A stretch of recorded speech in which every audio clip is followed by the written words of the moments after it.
Catus, Maximus here. This time just doing a quick review of this older set of great neck fractional, or in this case English and metric Allen wrenches or hex keys set. This is vintage because it was still made in the United States, Manila and New York. I believe they are made in Taiwan, but Great Neck is a brand that's still around, although I don't see their name brand. They're also OEMTools, so I do see OEMTools, and generally speaking, they're better than Performance Tool. So, why not take advantage of reviewing an older set of their hex wrenches when they still are selling them. They are now generally longer handle in the plastic holders, and they're surprisingly cheap. But at least they're a company that's still around that offers the same lifetime warranty. So even if you bought this particular set many years ago and had them, bend and fail, that you could still get a warranty on them, which is at least saying something. Although they're not as good as the top-end hex wrenches. And when it comes to, I definitely do a lot of budget tools on my channel. But when it comes to hex key wrenches, because you're just putting so much load, because it's an internal socketed fastener, on traditional bolts, you use a very large socket relative to the thread size. But on socket head screws, the thread size tends to be the size of the tool you're actually driving it with. So it's really important that they're very high quality. Anyway, I've just been fooling around with them. They've all been pretty good. So I figured I'd do some size measurements of some of the more common ones, 1/4 inch and 6 millimeter, just to see how the sizing of these old ones stack up to some brands I generally recommend. Although I've seen them for as cheap as $10 online for the single sets of either fractional or metric, or something around $20 for both sets. I think you would be all right, because I think OEMTools, once again, is better than like Performance Tool, and certainly better than AutoZone's current state of their tool situation. The Duralast stuff is just terrible now. I would definitely take another look at Great Neck. Now, when I talk about recommended, I mean ones that you can really bank on. Ones that are like Chescos, where I've just put immense torque. Used cheap wrenches and bent them where the Chescos have worked just great. Of course, there's always Bondhus, which is like it's most people say Snap-on. There's nothing like the Snap-on of tools, but there are some tool brands such as Bondhus hex key wrenches, which are known as being some of the best.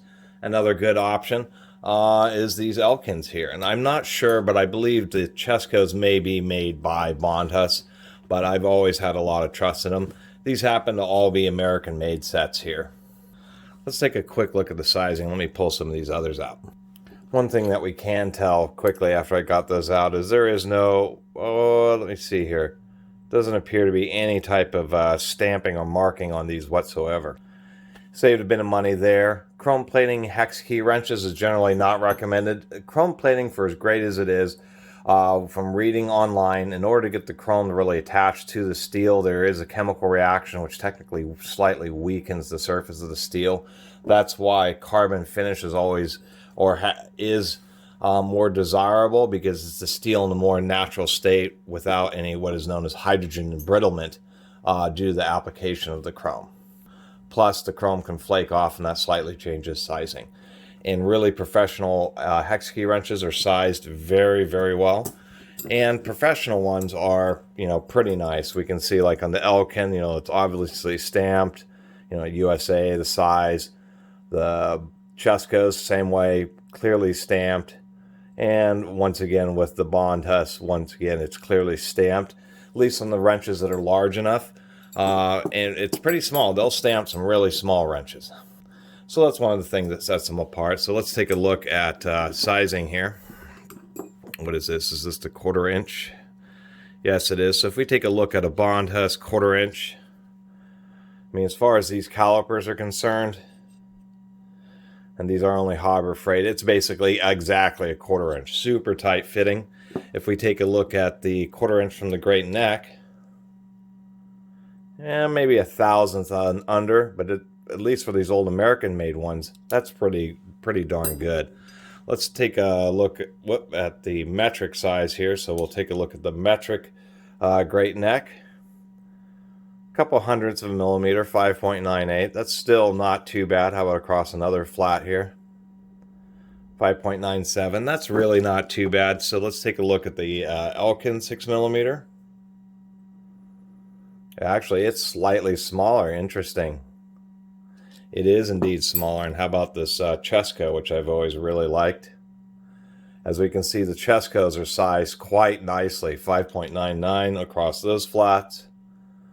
5.99. So the Chescos are indeed sized just a little bit bigger. I've always noticed that about the Chescos, and the Bond Husses is they really just size the wrenches, but basically really close to nominal. So there are times when they don't want to fit into the fastener, and you got to work them in there, but it's so much better to have that nice tight fit. It's pretty good to see that Great Neck is actually, at least on this old American made set, has better size holding than even Elkin. So that is to say something. At least old Great Neck tools were apparently pretty decent, have pretty decent quality control, and pretty decent sizing. So maybe their current ones, hopefully, will keep up that tradition. And just think it's kind of neat to review kind of older tools from companies that are still around, like Great Neck. Anyway, I really appreciate everybody who's been watching and subscribing. And if you haven't subscribed, please do. Until next time, Catus Maximus out.